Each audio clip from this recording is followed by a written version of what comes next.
Well, welcome back to the channel. We're out of the Mustard studio this time, and I'm actually here with Kaylee Vogel at the college. She runs all of our A-Preps along with Diane, who's off camera right now. And so we're going to talk through some steps and some tips for you to be able to pass the A-Prep. It isn't something you can just kind of get ready in a couple weeks. It's something that you need to start preparing for now. So Kaylee's going to give us some tips. So Kaylee, why don't you introduce yourself for everybody, and we'll go from there. Awesome, thanks Alistair. So my name's Kaylee Vogel. I am the program administrator with BFit for Life. We are trained as A-Prep appraisers, and there is another individual too. So there's myself, Diane, and Tim Takahashi, who together we're a team of appraisers within Lethbridge, and then we circulate through different agencies, Lethbridge, Medicine Hat, etc. Awesome. So we are here, I guess, today to talk about how to better prepare for the A-Prep test and common things that we see. So when someone is preparing for the A-Prep, the best thing to do is to mimic the similar muscle groups that you're seeing as we're doing the push-pull, the arm restraint, but then also our cardiovascular, not so much endurance, but we're working more of that anaerobic with that 2 minute and 10 second. So it's just quick energy system that we're using. And then the A-Prep is a 7-stage 20-meter shuttle run, and that it's best to train for the time. So 7 minutes is what the test is. So if you are running, say, a 5K and that's taking you about 25 minutes, yes, it will help, but not specifically to the test. So doing something more like a 1 kilometer repeat, doing HIIT interval training, so high intensity interval training, where you're working for various intervals of 40 seconds on, 20 seconds rest, or 20 seconds on, 10 seconds rest.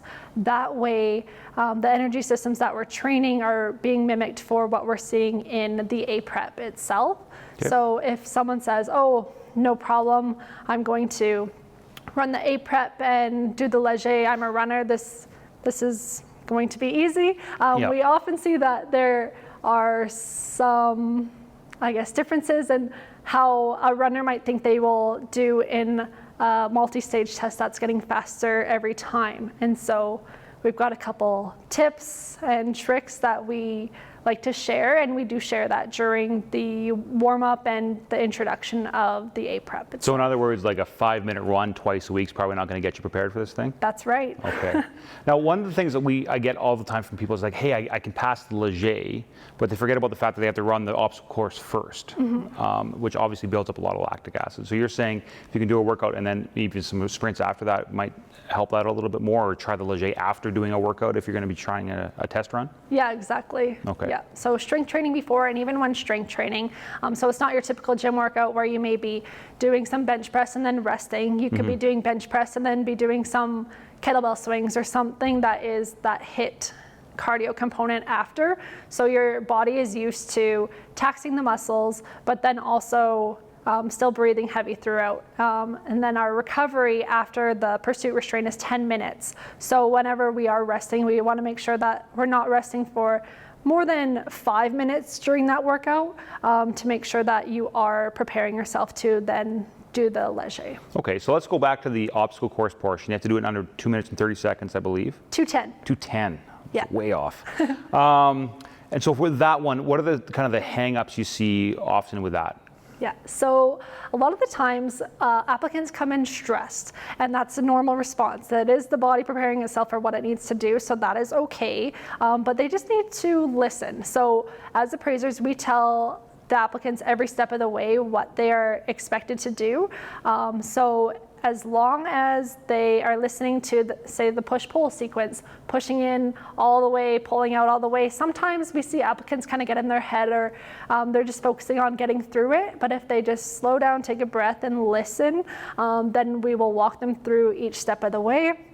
We also see some applicants start off a little too strong, and then they don't have enough energy to either finish on time or finish the Leger. So the best is just to work at that emergency pace. So it's a comfortable jog with a 15-pound weighted belt on, and then you're adding the strength components in there for that 2 minutes and 10 seconds Okay. And then the push-pull, we see in a lot of different techniques. Obviously, we're probably going to overlay some. Kaylee had done some demonstrations before this. But especially for smaller stature frames, Yeah. what's the best way? I mean, obviously you're going to show that, but is there a way, you said push-ups, and there's a couple other workouts for that. Any other tips you have for smaller stature individuals trying to get that push-pull in and going? Yeah, so body mechanics, using your legs to push the machine and trying this out with us, asking us questions in the warm-up is the best way to figure out how the machine can work for your body. And so we like to show pushing with the legs, so grounding through the leg muscles, then pushing in. We don't want to lock out the joints and anything, so you keep a slight bend in your arms when you're pushing, and then when you're pulling those arms back all the way nice and tight. So when you're doing anything in the gym, that's the same as a row. You could do lat pull downs.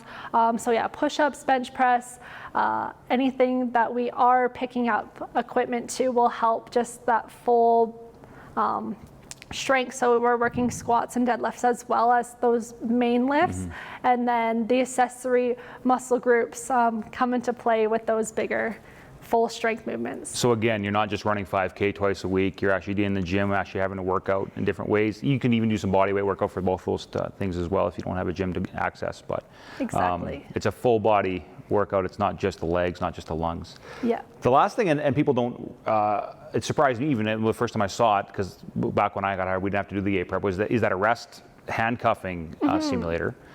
Can you explain that one a little bit? Because I don't think there's much on it, and they're not really allowed to practice that one until they get here on game day, for lack of a better term. So Yeah. what would be some tips for that one? That's a little bit of a tougher one. Yeah, so picking up things in the gym is going to help with that grip strength. So we're wrapping our thumbs around and depressing both handles, and then we're bringing the collars in. So they could also use their body to pull in and kind of lock that arm with their body, and then bring the other one in, keeping those grips held. Then bring it out together or out one then the other. If you are super strong and you can just go in and out, that's fine too. But we like to show the option of how to use your body and then bring them together and then bring them out. Okay, awesome. And then once you get to the Leger, it's just 7 minutes of joy and excitement going back and forth in that gym numerous times. Is there any tips you have? Obviously, it starts getting harder around 4, 5, 6. That last couple minutes seems to be pretty difficult. Where do we see people fail out the most around? About 5, 6? Yeah, 5, 6 is when we start to notice that it is getting increasingly more difficult. And so just training that energy system before and getting used to being uncomfortable and knowing that that's okay and keep going. We see a lot of people just stop even if they have one warning. Yeah.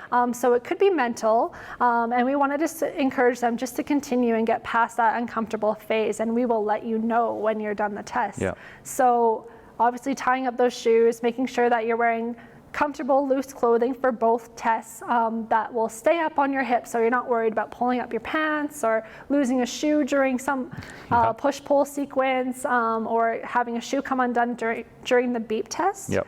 And we just want to make sure that people are coming in knowing that they can physically exert themselves when it gets a little bit faster, and then making sure that you're not crossing the line, because then that's an extra 2 steps on one side, Yep. then you're coming back to the line and then having an extra 2 steps on the other side. Whereas if you just plant your toe right on the line, pivot around, and then when the beep signals, then you take off again. Yeah. Yeah, that's an interesting one. So as a recruiter, it's a little bit different because we don't get to see all those physical aspects maybe, but what I'm looking for is more grit, that when you're tired, when you're sore, can you keep on going? And we've seen people that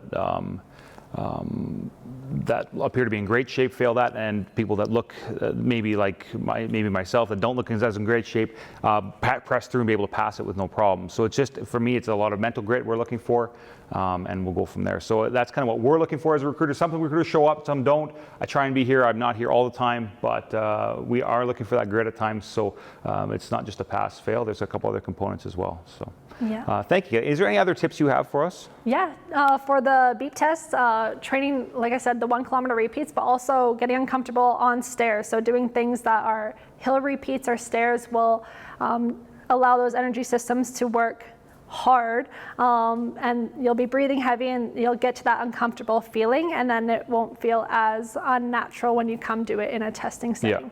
Yeah. Okay. Yeah. Absolutely.